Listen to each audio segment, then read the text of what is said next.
Welcome to the Real News Network. I'm Mark Steiner. It's great to have you all with us. 2 weeks ago marked the 52nd year of the Israeli occupation in the West Bank, Gaza, and the Golan Heights. During these last 2 weeks, the Trump administration made it crystal clear that it supports the eternal occupation of Palestinian land. Trump's deal of the century that he promised would end the conflict between Israel and Palestine is falling apart, even before we know what the details are, which wouldn't be released anyway until after the Israeli elections in November. And now, on top of moving the U.S. Embassy to Jerusalem, the United States Ambassador to Israel, David Friedman, said that Israel has a right to annex parts of the West Bank, violating U.S. foreign policy from the past 52 years and international law. Chief negotiator Jason Greenblatt echoed Friedman's statements, making a mockery of his position negotiating between Israel and the Palestinians. The message from the United States was taken by Israel very clearly and very loudly. Israeli Prime Minister Netanyahu unveiled last week a new illegal settlement in the occupied Syrian Golan Heights called Trump Heights. Trump Heights. And we control the heights with a lot of might. And now we added a very important layer with practical significance as well as symbolic significance to continuation of our control of the Golan Heights that will always be a part of the state of Israel.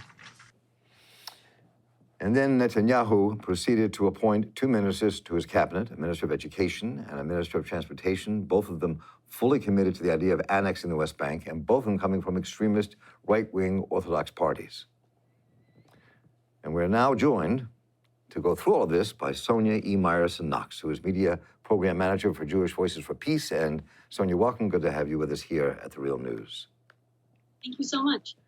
So there was this piece on I-24, which we'll watch very briefly. Our gratitude to all of you for this historic dedication of an entire village in the name of President Donald Trump. We all checked the history books. I'm probably not the only one. It almost never happens anywhere in the world that a community, an entire community, is dedicated in the name of a sitting president. So it appears that across the Israeli political spectrum, everybody seems to support Friedman's statement and more, no matter whether it's from blue and white coalition, which seem to be more progressive on some levels, or whether it was the right-wing parties that actually run Israel. So what is afoot here? Well, what we're seeing is really just the more blatant version of what's been happening in Israeli politics for the past 20-odd years. We've seen as Israel's political and government apparatus continually takes over Palestinian land, whether in the occupied West Bank and now also in the Golan, as they continue their siege, their illegal siege over Gaza for now 11 years. And they've, of course, also cemented the fact that Palestinian citizens of Israel don't actually have equal rights to Jewish citizens with the nation-state law that was passed last summer. So this is policy that's been going on for over 20 years, before, during, and after Oslo.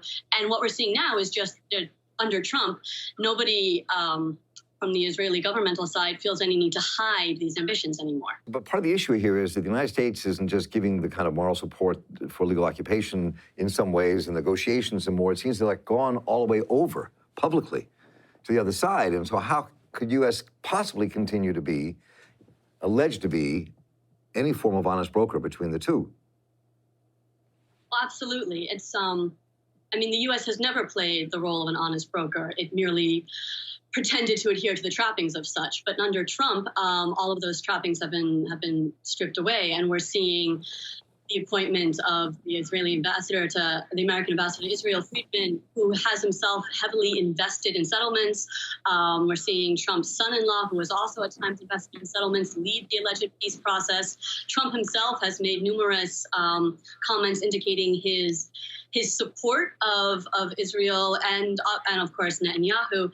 And then we have these continual public steps that the U.S. is taking, including supporting Israel's claim that Jerusalem is its capital by moving the U.S. Embassy to Jerusalem against international law, approving of Israel's annexation of the Golan Heights, and then these punitive measures against Palestinians, closing closing the PLO office in consulate in D.C., but also cutting off funding to UNRWA, which is the UN agency that provides humanitarian. Right.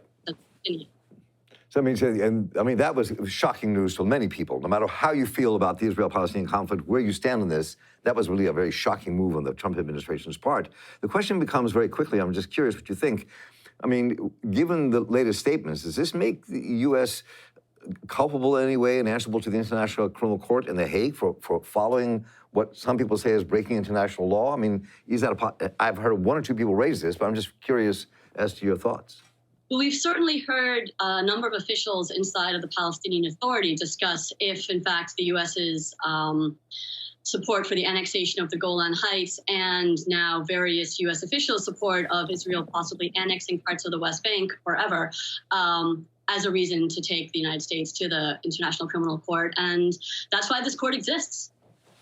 I mean, the way this is unraveling, I mean, you're watching it also take a hold in U.S. politics. It's taken a hold in this presidential election, especially inside the Democratic Party, where it's become a real debate.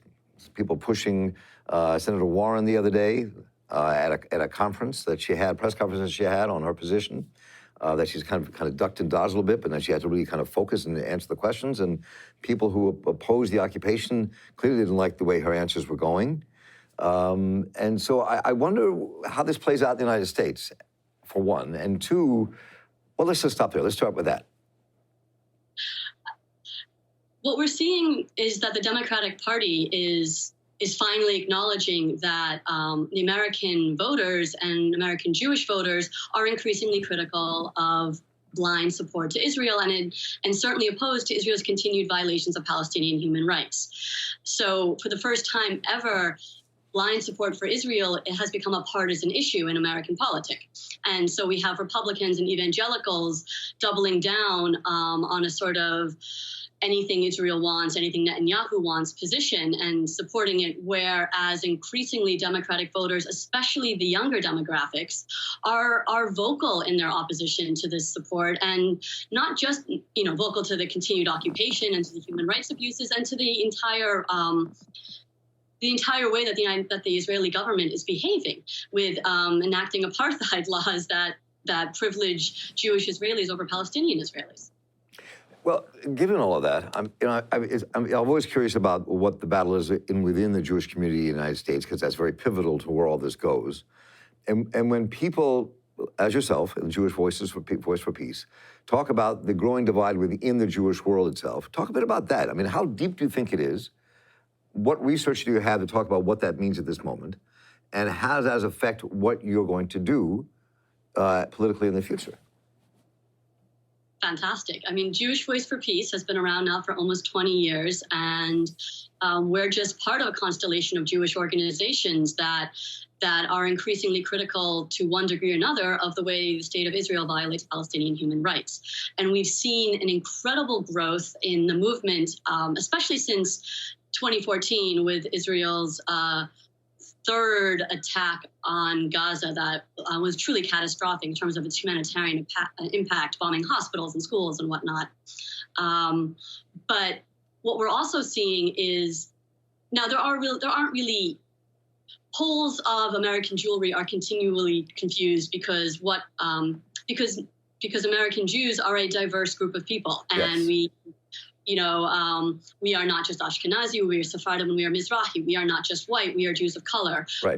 Some of us are incredibly observant, some of us are incredibly secular, some of us are reclaiming our Jewish traditions in all sorts of different ways, going back to our social justice roots. But what we're seeing is this growing trend.